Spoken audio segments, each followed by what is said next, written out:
എല്ലാവർക്കും പുതിയൊരു വീഡിയോയിലേക്ക് സ്വാഗതം. ഐതിഹ്യമാലയിലെ 6ാമത്തെ ഐതിഹ്യമായ പറയിപെറ്റ പന്തിരുകുലമാണ് ഇന്നത്തെ വീഡിയോയിലുള്ളത്. വീഡിയോ ലെങ്ത് കൂടുന്നതുകൊണ്ട് ഈ ഒരു വീഡിയോയിലെ പറയിപെറ്റ പന്തിരുകുലം മുഴുവനായിട്ട് പറയുന്നില്ല.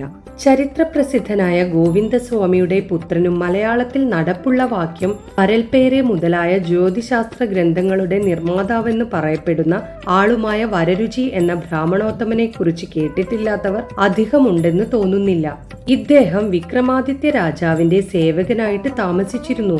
വരരുചി സകല ശാസ്ത്ര പാരംഗതനും നല്ല പൗരാണികനും ആയിരുന്നതിനാൽ രാജാവിന് ശാസ്ത്ര സംബന്ധമായോ പുരാണ സംബന്ധമായോ വല്ല സംശയവും നേരിട്ടാൽ ഇദ്ദേഹത്തോട് ചോദിച്ചാണ് അത് തീർക്കുക പതിവ്. അങ്ങനെ ഇരിക്കുന്ന കാലത്ത് ഒരു ദിവസം രാജാവ് രാമായണത്തിൽ പ്രധാനമായ വാക്യം ഏതാണെന്ന് ബ്രാഹ്മണനോട് ചോദിച്ചു. ഈ ചോദ്യത്തിനു തക്കതായ ഉത്തരം പറയാൻ തോന്നായികയാൽ വരരുചി വളരെ വിഷണ്ണനായി തീർന്നു. ഉടനെ രാജാവ്, എന്നാൽ എവിടെയെങ്കിലും പോയി ആരോടെങ്കിലും ചോദിച്ചറിഞ്ഞ് 41 ദിവസം കഴിയുന്നതിനു മുമ്പ് ഇവിടെ വന്നു പറയണം. അങ്ങനെ ചെയ്തില്ലെങ്കിൽ പിന്നെ താൻ ഇവിടെ വരണമെന്നില്ല, എനിക്ക് തന്നെ കാണുകയും വേണ്ട. അങ്ങനെ പറഞ്ഞു. രാജാവിന്റെ ഈ കൽപ്പന കേട്ടപ്പോൾ വരരുചിയുടെ ഹൃദയം വിഷാദവും വിചാരവും കൊണ്ട് നിറഞ്ഞു. ഉടനെ അദ്ദേഹം അവിടെ നിന്ന് പുറപ്പെട്ടു പോവുകയും ചെയ്തു. തദനന്തരം വരരുചി പല സ്ഥലങ്ങളിലും സഞ്ചരിച്ച് പല യോഗ്യന്മാരെയും കണ്ടു ചോദിച്ചു. എങ്കിലും രാമായണത്തിലെ എല്ലാ ശ്ലോകങ്ങളും വാക്യങ്ങളും പ്രാധാന്യം തന്നെ, അല്ലാതെ അതിനുണ്ടോ വ്യത്യാസം?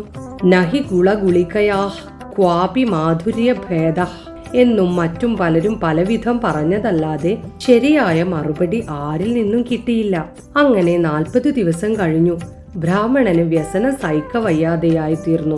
രാജാവിന്റെ അടുക്കലുള്ള സേവ പോകുമെന്നു തന്നെയുമല്ല, സർവജ്ഞനെന്നു സർവരാലും സമ്മതിക്കപ്പെട്ടിരിക്കുന്ന തനിക്ക് ഇതറിഞ്ഞുകൂടെന്ന് വരുന്നത് ഏറ്റവും അവമാനകരവുമാണല്ലോ. ഈ അവമാനം സഹിച്ചുകൊണ്ട് സ്വദേശത്ത് താമസിക്കുന്നതിൽ ഭേദം മരിക്ക തന്നെയാണെന്ന് വിചാരിച്ചുകൊണ്ട് ഭക്ഷണവും കൂടാതെ ആ സാധു ബ്രാഹ്മണൻ പകൽ മുഴുവനും അലഞ്ഞു നടന്നു. രാത്രിയായപ്പോൾ ഒരു വനാന്തരത്തിൽ ഒരാൾത്തറയുടെ അടുക്കൽ ചെന്നു. വിശപ്പും ദാഹവും ക്ഷീണവും വ്യസനവും സഹിക്കവയ്യാതെ ആ ആൽത്തറയിൽ കയറി കിടന്നു. ഉടനെ ക്ഷീണം കൊണ്ട് മയക്കവുമായി. അദ്ദേഹം കിടന്ന സമയം വനദേവതമാർ എന്നെ രക്ഷിക്കട്ടെ എന്ന് പറഞ്ഞുകൊണ്ടാണ് കിടന്നത്. നേരം ഏകദേശം പാതിരാവായപ്പോഴേക്കും ചില ആകാശ സഞ്ചാരികളായ ദേവതമാർ ആ ആലിന്മേൽ വന്നുകൂടി.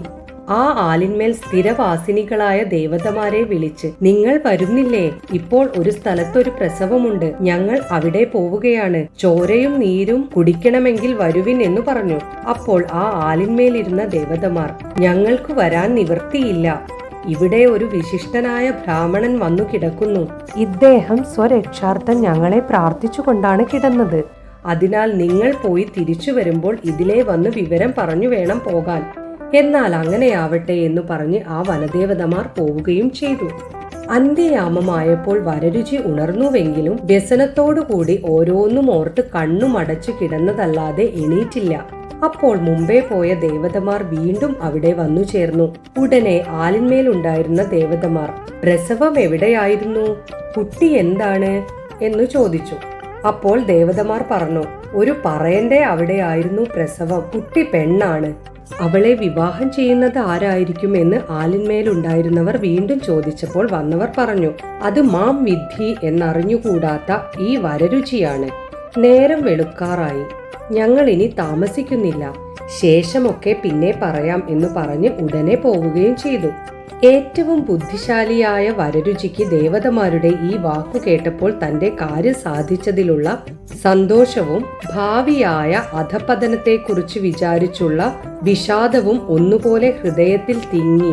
അധപതനം കൂടാതെ കഴിക്കുന്നതിന് തക്കതായ ഒരു ഉപായം ആലോചിച്ചും നിശ്ചയിച്ചും കൊണ്ട് സന്തോഷത്തോടുകൂടി എണീറ്റു. അപ്പോഴേക്കും നേരവും വെളുക്കയാൽ ഉടനെ അവിടെ നിന്നു പുറപ്പെട്ടു. 41 ദിവസമായിട്ടും വരരുചിയെ കാണാഞ്ഞിട്ട് രാജാവിന് വിഷാദമായി തീർന്നു. എങ്കിലും സഭാവാസികളായ വിദ്വാൻമാർക്കെല്ലാം വളരെ സന്തോഷമാണുണ്ടായത്. വരരുചി അവിടെ ഉണ്ടായിട്ടാണ് രാജാവ് അവരെ വേണ്ടവണ്ണം ആദരിക്കാത്തതും അവരുടെ ഖ്യാതി പൊങ്ങാത്തതും എന്നും മറ്റും വിചാരിച്ച് അവർക്കെല്ലാവർക്കും വരരുചിയെക്കുറിച്ച് അത്യന്തം അസൂയയുണ്ടായിരുന്നു. രാജസഭ കൂടിയപ്പോൾ രാജാവ്, കഷ്ടം, നമ്മുടെ വരരുചിയെ കണ്ടില്ലല്ലോ. അദ്ദേഹം അവമാനം വിചാരിച്ച് പ്രാണത്യാഗം ചെയ്തതോ രാജ്യം വിട്ടുപോയതോ എന്തോ അതില്ല. സർവശാസ്ത്ര തത്വജ്ഞനും വിശിഷ്ടനുമായ അദ്ദേഹം ഏതുവിധവും നമ്മുടെ ചോദ്യത്തിന് തക്കതായ മറുപടി മനസ്സിലാക്കിക്കൊണ്ട് വരാതെയിരിക്കുകയില്ല എന്നും മറ്റും വിചാരിച്ചു കൊണ്ടിരിക്കുമ്പോൾ സന്തോഷസമേതം വരരുചിയും അവിടെ എത്തി. അദ്ദേഹത്തിന്റെ മുഖപ്രസന്നത കണ്ടപ്പോൾ കാര്യം സാധിച്ചു എന്ന് രാജാവിനും സഭാവാസികളായ എല്ലാവർക്കും മനസ്സിലായി. ഉടനെ രാജാവ് എന്തായി, മനസ്സിലായോ എന്ന് ചോദിച്ചു. വരരുചി ദൈവകാരുണ്യത്താലും ഗുരുകടാക്ഷം കൊണ്ടും മാന്യന്മാരായ നിങ്ങളുടെയൊക്കെ അനുഗ്രഹമാത്മ്യത്താലും ഒരുവിധം മനസ്സിലായി എന്നു തന്നെ പറയാം. രാജാവ് ഏത് ശ്ലോകമാണ്, ഏതു വാക്യമാണ്, കേൾക്കട്ടെ. വരരുചി രാമായണത്തിൽ പ്രധാനമായ ശ്ലോകം. രാമൻ ദശരഥം വിദ്ധി മാം വിദ്ധി ജനകാത്മജാം അയോധ്യാമടവീം വിദ്ധി ഗച്ഛ താത യഥാ സുഖം എന്നുള്ളതാണ്. ഇതിൽ പ്രധാനമായിട്ടുള്ള വാക്യം മാം വിദ്ധി ജനകാത്മജാം എന്നുള്ളതുമാണ്. ഇതു കേട്ടപ്പോൾ സഭയിലുണ്ടായിരുന്നവരെല്ലാം ശരി ശരി എന്ന് ഐക്യകണ്ഠ്യേന സമ്മതിച്ചു. രാജാവ് സന്തോഷ സമന്വിതം എണീറ്റ് വരരുചിയുടെ കൈക്കു പിടിച്ച് അർദ്ധാസനം കൊടുത്തിരുത്തി. പിന്നെ വില തീരാതെ കണ്ടുള്ള ആഭരണങ്ങളും അനവധി സുവർണരത്നങ്ങളും അദ്ദേഹത്തിന് സമ്മാനം കൊടുത്തു സന്തോഷിപ്പിക്കുകയും തന്നോടുകൂടി യഥാപൂർവം താമസിച്ചു കൊള്ളുന്നതിന് അനുവദിക്കുകയും ചെയ്തു. തദനന്തരം വരരുചി മേൽപ്പറഞ്ഞ ശ്ലോകത്തിന്റെ അർത്ഥം 10 വിധത്തിൽ വ്യാഖ്യാനിച്ചു.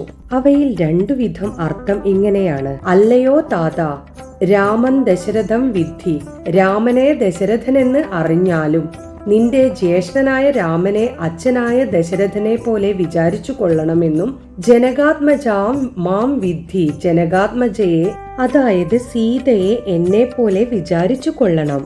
അടവിയും അയോധ്യാം വിദ്ധി, അടവിയെ അതായത് വനത്തെ അയോധ്യയെ പോലെ വിചാരിച്ചു കൊള്ളണം. യഥാസുഖം ഗച്ഛ, സുഖമാകും വണ്ണം ഗമിച്ചാലും എന്ന് ഒരർത്ഥം. ഈ ശ്ലോകം ശ്രീരാമനും സീതയും ലക്ഷ്മണനും കൂടി വനവാസത്തിനായി പുറപ്പെട്ടപ്പോൾ മാതൃപാദങ്ങളെ വന്ദിച്ചു യാത്ര പറഞ്ഞ ലക്ഷ്മണനോട് സുമിത്ര പറഞ്ഞതാണ്. പിന്നെയുള്ള അർത്ഥം രാമൻ ദശരഥം വിദ്ധി, രാമനെ പക്ഷിവാഹനനായിരിക്കുന്ന മഹാവിഷ്ണു എന്നറിഞ്ഞാലും ജനകാത്മജാം മാം വിദ്ധി, ജനകാത്മജയെ അതായത് സീതയെ മാ മഹാലക്ഷ്മി എന്നറിഞ്ഞാലും അയോധ്യാം അടവീം വിദ്ധി, അയോധ്യയെ രാമൻ പോയാൽ പിന്നെ അടവി അതായത് കാട് എന്നറിഞ്ഞാലും അതിനാൽ അല്ലയോ വത്സ നീ സുഖമാകും വണ്ണം പോയാലും എന്ന് രണ്ടാമത്തെ അർത്ഥം. ഇപ്രകാരം യഥാക്രമം 10 വിധത്തിൽ വരരുചിയുടെ വ്യാഖ്യാനം കേട്ടപ്പോൾ രാജാവ് പൂർവാധികം സന്തോഷിക്കുകയും വരരുചിയെ ബഹുമാനിക്കുകയും ചെയ്തു. പിന്നെ എല്ലാവരും കൂടി ഓരോ രാജ്യവർത്തമാനം പറഞ്ഞ് അങ്ങനെ ഇരിക്കുമ്പോൾ വരരുചി, അല്ലയോ മഹാരാജാവേ, ഇന്നലെ രാത്രിയിൽ ഒരു പറയന്റെ മാടത്തിൽ ഒരു പറയി പ്രസവിച്ച് ഒരു പെൺകുട്ടിയുണ്ടായിട്ടുണ്ട്. അതിന്റെ ജാതകഫലം നോക്കിയതിൽ ആ കുട്ടിക്ക് 3 വയസ്സു തികയുമ്പോഴേക്കും ഈ രാജ്യം നശിക്കും എന്ന് കണ്ടിരിക്കുന്നു. ഇന്നു മുതൽ തന്നെ ഓരോ നാശകാരണങ്ങൾ തുടങ്ങും. അല്ലെങ്കിൽ ആ പ്രജയെ ഉടനെ കൊല്ലിക്കണം എന്ന് പറഞ്ഞു. ഇതു കേട്ടപ്പോൾ ജ്യോതിശാസ്ത്ര തത്വജ്ഞനും വിശിഷ്ടനുമായ ഈ ബ്രാഹ്മണോത്തമന്റെ വചനം ഒരിക്കലും മിഥ്യയാകുന്നതല്ലെന്നുള്ള വിശ്വാസത്താൽ രാജാവിനും സഭാവാസികൾക്കും വളരെ വ്യസനമായി തീർന്നു. ബാലനിഗ്രഹം കഷ്ടം, വിശേഷിച്ചും പെൺകുട്ടിയായിരിക്കുന്ന സ്ഥിതിക്ക് അതൊരിക്കലും വിഹിതമല്ല. അതിനാൽ എന്തു വേണ്ടു എന്ന് എല്ലാവരും കൂടി ആലോചിച്ച് ഒരു കൗശലം നിശ്ചയിച്ചു. എങ്ങനെയെന്നാൽ വാഴപ്പിണ്ടി കൊണ്ട് ഒരു ചെറിയ ചങ്ങാടമുണ്ടാക്കി ഈ കുട്ടിയുടെ തലയിൽ ഒരു ചെറിയ പന്തവും കൊളുത്തി കുത്തി അതിൽ കിടത്തി നദിയിലൊഴുക്കുക. ഈ നിശ്ചയത്തെ രാജാവും സമ്മതിച്ചു. ഉടനെ 2 ഭടന്മാരെ വിളിച്ച് അപ്രകാരം ചെയ്യുവാൻ കൽപ്പനയും കൊടുത്തു. കുട്ടിയുണ്ടായിരിക്കുന്ന സ്ഥലം ഏകദേശം ഇന്ന ദിക്കിലാണെന്ന് വരരുചി പറഞ്ഞുകൊടുത്തു. രാജഭടന്മാർ അന്വേഷിച്ചു ചെന്നു. കുട്ടിയെ എടുത്തു കൽപ്പന പ്രകാരം ചെയ്യുകയും ഉടനെ വിവരം രാജസന്നിധിയിൽ അറിയിക്കുകയും ചെയ്തു. തനിക്ക് വരുവാൻ ഭാവിച്ച അധപതനം കൂടാതെ കഴിഞ്ഞുവല്ലോ എന്ന് വിചാരിച്ച് വരരുചിക്ക് വളരെ സന്തോഷവുമായി. പിന്നെയും അദ്ദേഹം രാജാവിന്റെ അടുക്കൽ തന്നെ സേവകനായി താമസിച്ചു. അങ്ങനെ കുറഞ്ഞൊരു കാലം കഴിഞ്ഞതിന്റെ ശേഷം വരരുചി സ്ഥിര താമസം സ്വഗൃഹത്തിൽ തന്നെ ആക്കി. അങ്ങനെ ഇരിക്കുന്ന കാലത്ത് ഒരു ദിവസം വരരുചി ഒരു വഴിയാത്രയിൽ ഭക്ഷണം കഴിക്കാനായി ഒരു ബ്രാഹ്മണന്റെ ഗൃഹത്തിൽ ചെന്നു. ഉടനെ ബ്രാഹ്മണൻ, വേഗത്തിൽ കുളി കഴിച്ചു വരാം, ഇവിടെ ഊണ് കാലമായിരിക്കുന്നു എന്ന് പറഞ്ഞു. അപ്പോൾ വരരുചി ഈ ബ്രാഹ്മണന്റെ ബുദ്ധിശക്തിയെ പരീക്ഷിക്കാനായിട്ട്, ഞാൻ ഊണു കഴിക്കണമെങ്കിൽ ചില ദുർഘടങ്ങളുണ്ട്, അതൊക്കെ ഇവിടെ സാധിക്കുമോ എന്നറിഞ്ഞിട്ട് വേണം കുളിക്കാൻ പോകാൻ എന്നു പറഞ്ഞു. അപ്പോൾ ബ്രാഹ്മണൻ ചോദിച്ചു, ദുർഘടങ്ങൾ എന്തെല്ലാമാണാവോ? ഇവിടെ നിവൃത്തിയുള്ളവയാണെങ്കിൽ സാധിക്കാം, എന്തെങ്കിലും കേൾക്കട്ടെ.